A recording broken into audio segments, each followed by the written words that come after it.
Hello à tous, c'est Louisa et vous regardez Unlocked, l'émission qui décrypte les entreprises. Aujourd'hui, je reçois Elodie et Jérôme de chez Edifixio et on va parler des stagiaires dans les métiers du développement. Mais d'abord, on passe au pitch médat.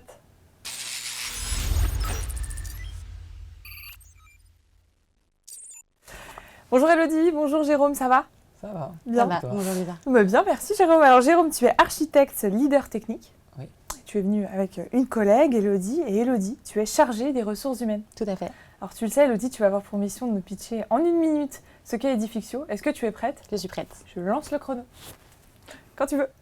Alors, Edifixio, qu'est-ce que c'est ? C'est une société, du coup, une entreprise, une société d'informatique, du coup, qui va aujourd'hui travailler principalement pour des sociétés donc, grands comptes. Edifixio compte, du coup, 350 personnes dans le monde, avec après 250 personnes en France.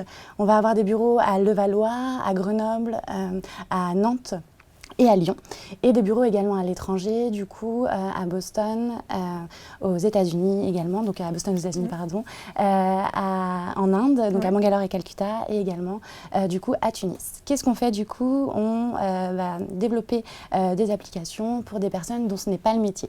Donc on va tout d'abord accompagner les clients dans la formalisation de leurs besoins. On va également choisir avec eux la meilleure solution, et on va aussi du coup créer des briques applicatives, que ce soit sur la partie back-end, front-end, également sur la partie mobile ou encore au niveau de l'intégration de système. Et on va après les accompagner et maintenir du coup ces applications-là.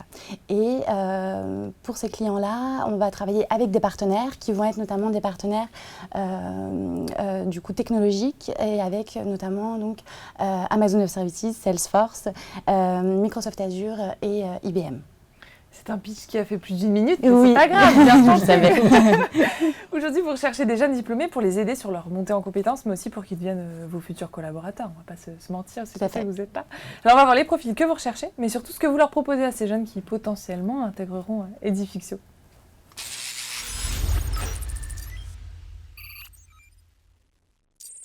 Alors pour des stagiaires donc en développement, quels sont les profils que vous recherchez ? Est-ce que tu recherches plus un diplôme ou des profils en particulier ?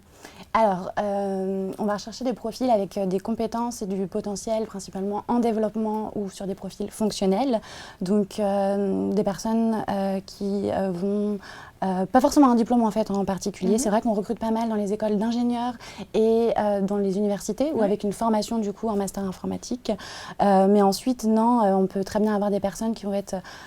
si on va avoir une personne qui va être bon en développement ou bon sur la partie fonctionnelle, on ne va pas forcément rechercher un diplôme type.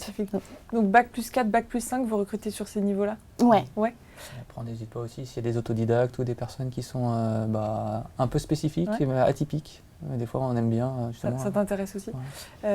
Toi, Jérôme, tu as des stagiaires avec toi à qui tu confies des missions. Oui. Quelles sont les missions que tu confies à un stagiaire qui arrive dans ton équipe ? Un stagiaire, en général, ce que je lui dis, c'est qu'il a la chance de faire un sujet important, mais pas prioritaire. Et du coup, il peut vraiment creuser à fond ce sujet. Typiquement, cette année, on essaye de pousser vers le machine learning ou plus faire la partie application mobile. C'est vraiment creuser un sujet que nous, on n'aurait pas forcément le temps de faire de manière approfondie. Donner cette chance et de permettre à être suivi par un tuteur et son équipe, de pouvoir progresser justement sur des choses qui vont nous faire progresser globalement. Est-ce qu'il y a des prérequis pour intégrer Edifixio ? En termes de prérequis, non. On va quand même plutôt être basé sur quelqu'un qui va avoir un bon esprit d'analyse, quelqu'un qui va réussir à synthétiser, qui va avoir du coup aussi un bon sens logique. Tu m'avais parlé de l'anglais ? Oui, qui l'anglais, était important. Effectivement, c'est quand même quelque chose d'assez important. Mais il ne faut pas forcément avoir une première expérience ? Non, pas forcément de première expérience. Mais c'est toujours mieux. Donc là, on est sur des stages de pré-embauche. Quel est le salaire d'un stagiaire chez Edifixio ? Le salaire d'un stagiaire chez Edifixio, on va être sur du 1 500 € brut sur Paris, donc basé sur nos bureaux à Levallois, et 1 300 € brut mensuels sur les bureaux notamment à Grenoble, Nantes et Lyon. Et pour un jeune diplômé ? Pour un jeune diplômé, là, on embauche du coup entre 38 000 € et 40 000 € brut annuels. Là, c'est les salaires d'embauche qu'on a eu pour cette année. Ensuite, pour 2020, on sait que c'est un marché qui est en tension, donc du coup, on pourra réajuster du coup le salaire d'embauche. C'est une moyenne. Ouais. La moyenne d'âge chez Edifixio, elle est de combien ? Aujourd'hui, on est sur 34 ans. 34 ans, Voilà. Est-ce que ceux qui viennent, ils viennent chez vous pour acquérir de l'expérience ou pour faire carrière? Enfin, j'aurais tendance à dire un peu les deux. Un peu les deux. Un peu les deux. Après, il y en a beaucoup de gens qui arrivent beaucoup de gens qui arrivent en sortie d'école, un peu comme moi, et qui finissent par faire carrière et qui sont là après 15 ans, quoi, chez Edifixio. Donc il y a les deux profils. Elodie, comment tu accompagnes la montée en compétences d'un jeune diplômé? D'un jeune diplômé, je pense que ça va être au travers notamment des formations, au travers des projets aussi, des projets clients. C'est vrai qu'on est sur une acquisition de compétences qui se fait au fur et à mesure, en fait, une découverte de nouveaux projets. Grâce à l'alternance aussi notamment, quand des jeunes diplômés nous rejoignent, c'est vraiment, on leur confie des missions assez précises. Voilà. Et c'est tout type d'alternance qui sont acceptés chez Edifixio? Tous les rythmes d'alternance différents? Sur les différents, oui, on va avoir des contrats de professionnalisation, des contrats d'apprentissage, et oui, on s'adapte du coup aux rythmes qui sont proposés par les écoles. Et tu parlais de formation, c'est quoi comme formation? Alors on peut avoir du coup des formations internes. On va avoir pas mal de certifications qui vont être passées, notamment grâce à un effort de certification important, grâce à nos partenariats qu'on peut avoir, les éditeurs dont j'ai parlé au début. Et ensuite on a un petit peu de formation externe en fonction aussi des projets clients qu'on peut avoir. Donc c'est principalement du coup des formations techniques, mais ça peut être aussi sur la méthodologie de projet par exemple. Et puis après on ne lâche pas les gens dans la nature, on les accompagne, ils sont toujours intégrés dans une équipe, donc du coup on leur laisse le temps aussi de grandir et de progresser, et donc de se former au contact des autres. Et toi en tant que tuteur, comment ça se passe la relation avec les stagiaires qui arrivent dans ton équipe? Le but c'est qu'ils arrivent, je suis le tuteur de stage souvent, mais j'essaie de les intégrer à l'équipe de manière globale pour qu'ils puissent vraiment travailler avec tous nos collègues qui soient potentiellement en France ou à l'étranger, avec pas mal de collègues en Inde avec qui on travaille régulièrement. Du coup je les accompagne comme ça. Et tu fais un suivi régulier avec eux? Oui, le plus que je peux. Ouais. Et là, sur cette année, typiquement, je ne vais pas être tuteur officiel, mais je vais plutôt soutenir des gens de mon équipe qui ont commencé à prendre de la bouteille pour devenir tuteur. Parce que je commence à gérer un peu trop de projets et donc à donner mon attention. Et donc, je préfère que des gens passent vraiment un temps. Il faut déléguer.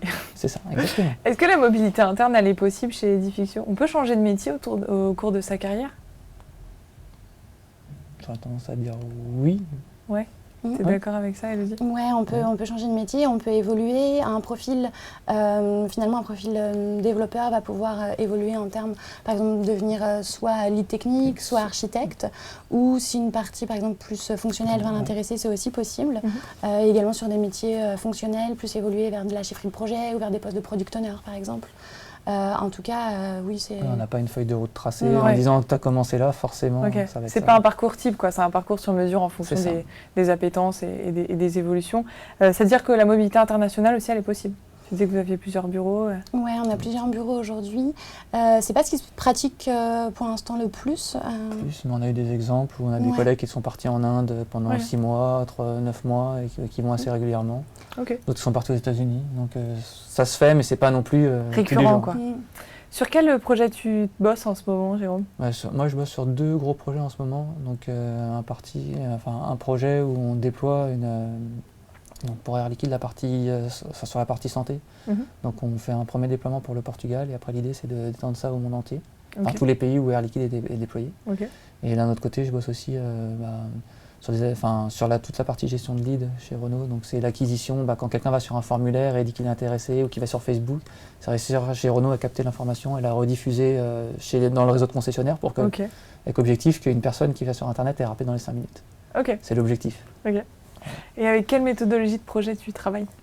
On travaille principalement en méthodologie agile, même si après on sait s'adapter en fonction des clients, des besoins. Et après c'est pareil, l'agile, c'est pas toujours la même chose en fonction des clients et du contexte projet. Donc on essaie de s'adapter, mais plus sur une approche la plus agile possible. Comment un stagiaire il organise ses journées? Est-ce que c'est le manager qui lui donne une feuille de route ou est-ce qu'il peut gérer seul ses journées en fonction du travail qu'on lui confie? Pour moi, il gère à la maille journée, c'est plutôt lui qui gère. Pour moi, en général, on a des objectifs à 15 jours d'avoir réussi à faire un progrès sur certains types de fonctionnalités. Donc là-dessus, après, sur ces 15 jours-là, il s'organise au mieux pour atteindre cet objectif. Et puis on l'aide, on laisse jamais les gens tout seuls. Bon, je vous ai posé plein de questions, je vous ai bien cuisiné, je ne suis pas la seule. On est allé à la rencontre des étudiants. Ils ont pas mal de questions à vous poser, alors on va voir les questions qu'ils ont envie de vous poser. On y va.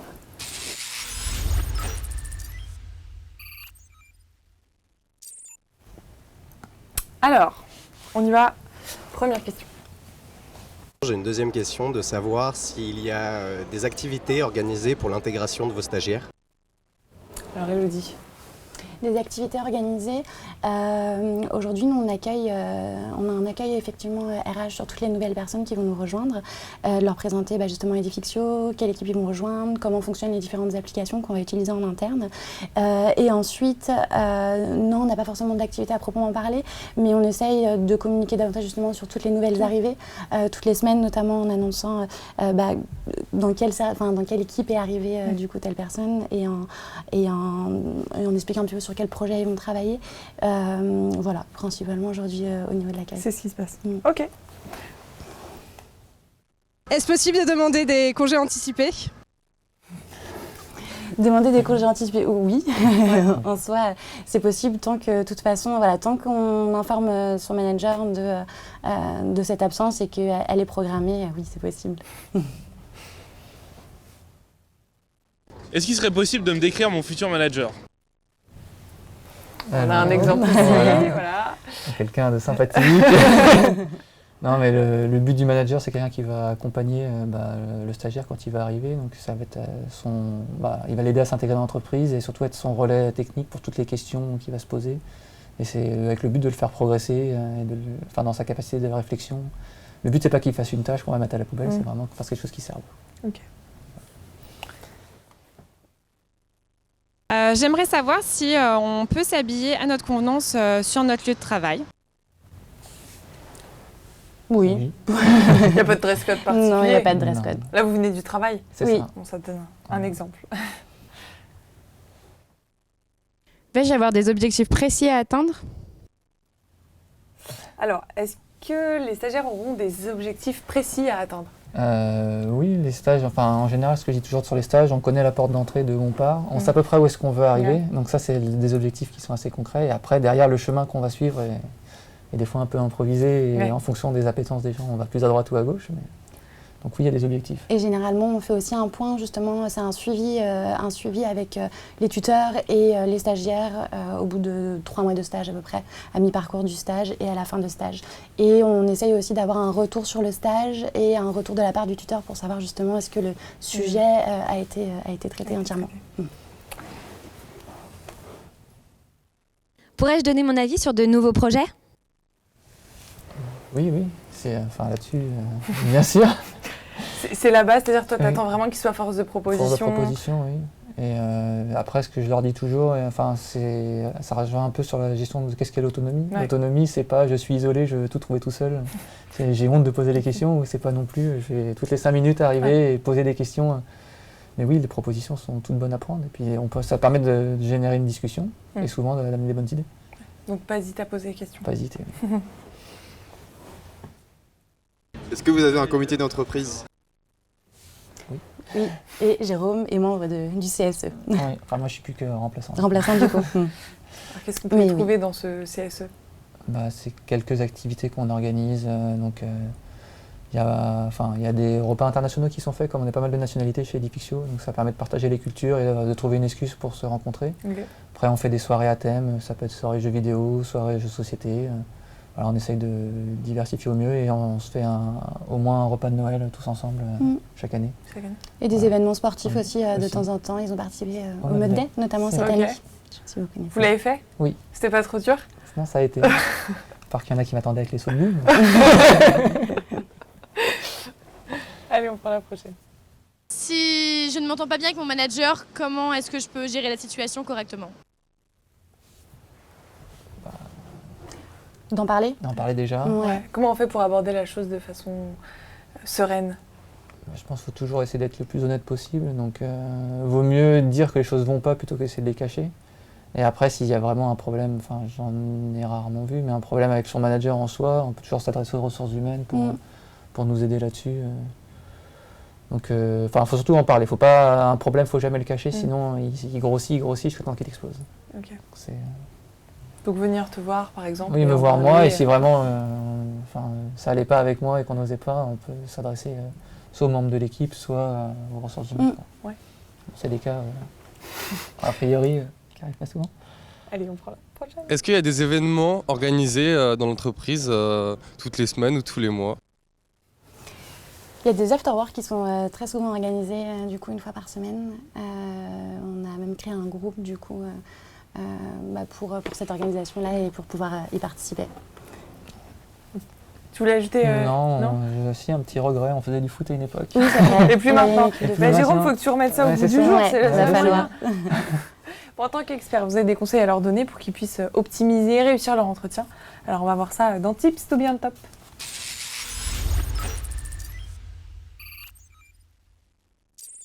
Alors quels sont pour vous les soft skills à mettre en avant pour réussir un entretien? Je dirais déjà, il faut venir comme on est, il ne faut pas chercher à surjouer. Ouais. Les entretiens qui se passent le plus mal, c'est quand les gens cherchent à surjouer, à se survendre. Donc les entretiens sont faits pour qu'on évalue si vous allez bien vous sentir dans l'entreprise et nous, on vous sent bien aussi derrière. Donc il faut être le plus honnête possible, je pense. C'est le principal conseil que je donnerais. Élodie, pour toi? Oui, pareil, d'être le plus naturel possible. Un autre conseil peut-être, c'est de se renseigner, aussi sur l'entreprise, sur les projets, les métiers, voilà, qu'est-ce qui se fait, de ne pas arriver du coup sans information. Et puis d'être clair, si possible, sur les attentes, en fait, ce qu'on souhaite au travers de ce stage ou au travers de cet emploi, pour avoir un projet professionnel le plus défini possible. Une idée bien précise, c'est pas simple. Lors de l'entretien. Et concernant les hard skills, qu'est-ce que vous attendez, même si forcément il n'a pas besoin d'avoir tout un package lors de l'entretien, mais les hard skills qu'il pourrait mettre en avant? Après, c'est sa capacité de réflexion. C'est quand on va dans l'entretien commencer à discuter sur des sujets un peu abstraits, voir si on arrive à se comprendre, à discuter. Et après, montrer ses compétences en programmation, qui est quand même notre cœur principal, même si on ne fait pas que ça. On n'est pas là pour écrire de la ligne de code nuit et jour. Mais, notre principal cœur de métier, c'est le développement. Tu fais passer des entretiens techniques, Jérôme? Ouais. Oui. Les entretiens techniques, alors ça se passe comment, les entretiens techniques avec toi? En général, je commence par me présenter l'entreprise et les personnes se présenter pour que justement la tension retombe et éviter d'avoir des gens tout stressés. Et une fois qu'on arrive à briser un peu la glace, on commence à poser des questions un peu techniques, puis on discute et j'essaye de montrer comment on travaille chez nous pour voir si la personne ça va lui plaire. Et j'en profite aussi pour le tester sur les différents types, donc que ce soit la programmation, plus l'algorithmique ou alors des concepts de base de données. Et après voir aussi si c'est décrire une expérience professionnelle et qu'on arrive à se projeter dans son expérience. Moi qui n'ai pas vécu, lui qui l'a vécu, comment j'arrive à rentrer dedans. Élodie, toi, quelles sont les questions que tu aimes bien poser en entretien? En entretien, quelles vont être les attentes du candidat? Qu'est-ce qu'il a particulièrement aimé réaliser aussi dans son parcours professionnel ou au niveau de ses projets?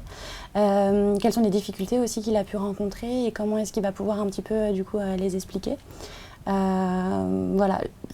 garder en tête, je pense que c'est vraiment une discussion en tout cas quand on va chercher à recruter quelqu'un, c'est de connaître la personne, de connaître ses attentes, ses motivations et de savoir si ça va matcher ou pas justement idéalement avec les équipes qui le rejoindraient. Est-ce que vous attendez à ce qu'il parle des ambitions d'Edifixio sur le long terme? Pas spécialement de mon côté. Non. Non, pas forcément. Pas forcément. C'est quoi les innovations de demain dans votre secteur? Les innovations de demain, il y a une partie sur la partie intelligence artificielle et machine learning, sur laquelle nous on commence à travailler, essayer d'appréhender. Après, il y a toujours chercher à être, à pas non plus tout révolutionner, essayer d'être efficace dans ce qu'on fait au quotidien et pas non plus chercher à toujours être victime de la mode et des choses comme ça. Ouais. On parle beaucoup des métiers de demain aujourd'hui. C'est quoi pour toi les métiers de demain? Les métiers de demain aujourd'hui, là j'avoue que... Oui, dans la phrase tout de suite. Ma petite boule de cristal n'a pas tout dit encore. En tout cas, aujourd'hui, dans nos sujets de stage, on cherche justement un petit peu à pouvoir travailler sur des nouveaux sujets. C'est aussi un petit peu le but quand on a des personnes qui nous rejoignent. C'est travailler sur des nouveaux sujets et puis d'avoir aussi un regard neuf pour pouvoir apporter de nouvelles choses. En un mot, les valeurs d'Edifixio, c'est quoi? Je dirais... Élodie, t'as une idée, toi? Ouais, je dirais proximité, expertise. Ouais. Ça fait 2 mots du coup. Non, proximité, expertise. Et après, pareil, bonne ambiance et on cherche pas non plus s'écraser les uns les autres. Ouais. On est vraiment sur un collectif derrière. C'est ce qui est intéressant chez Edifixio. Bon, maintenant, ça va être votre moment carte blanche. À vous de convaincre les étudiants de vous rejoindre. On va voir ça dans votre dernière partie.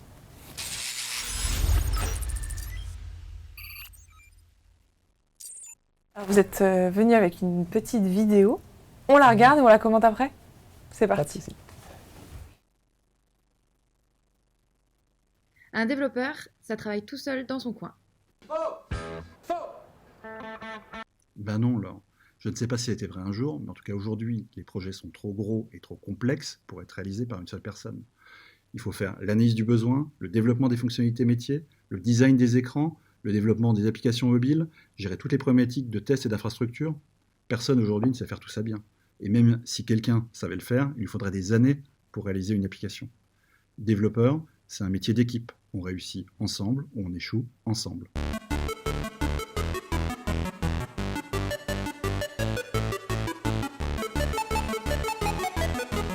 Un développeur, ça fait que du code. C'est totalement faux, Laure. La journée type d'un développeur. Il va commencer par aller voir son product owner pour comprendre pourquoi toutes les priorités du projet ont changé depuis hier. Il va faire 2 heures de réunion avec les équipes SAP pour décider comment s'y interfacer. Il va parler avec un développeur qui a le même problème pour trouver une solution commune. Il va analyser des logs pour comprendre pourquoi le site crache tous les 17 du mois à 8h16. Et il va voir avec le web designer comment gérer les 500 demandes de personnalisation sans faire une usine à gaz. Et à la fin de la journée, il va râler parce qu'il n'a presque pas développé.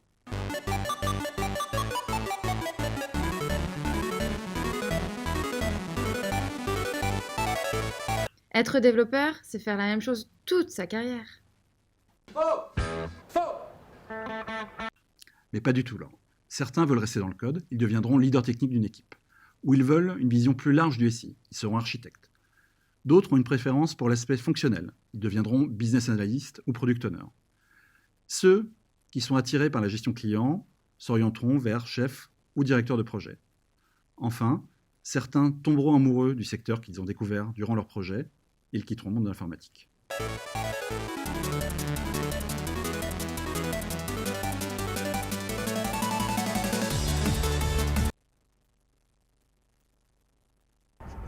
Venez grandir avec nous. Kommen Sie und entwickeln Sie sich mit uns. Come grow with us. 快来加入我们吧 Venez grandir avec nous. Давайте развиваться вместе. أجل تكبروا معنا. تعالوا كبروا معنا. نطيرك وتبي مني. Ven a crecer con nosotros. Edifixio 우린 말해라 왕관. 和我们一起成长。 يكبر معنا في Edifixio. Ven y crece con nosotros. Hãy đến với Edifixio, chúng ta sẽ cùng nhau lớn mạnh. Venez grandir avec nous. Au revoir, c'est fini.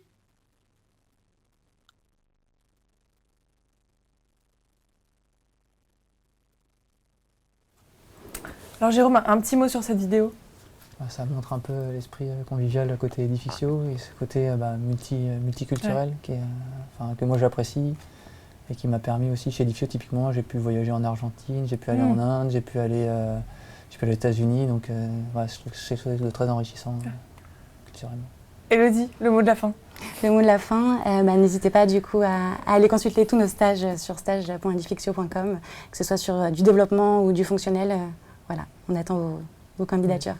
Bon, chez vous, si vous êtes intéressé, vous l'avez compris, vous pouvez aller postuler sur stage.edifixio.com ou sur jobteaser.com. Merci à tous les deux d'avoir été là, d'avoir donné tous ces bons conseils aux étudiants. Chez vous, bon courage dans la suite de votre recrutement et comme d'habitude, je vous donne rendez-vous très vite pour un nouveau live.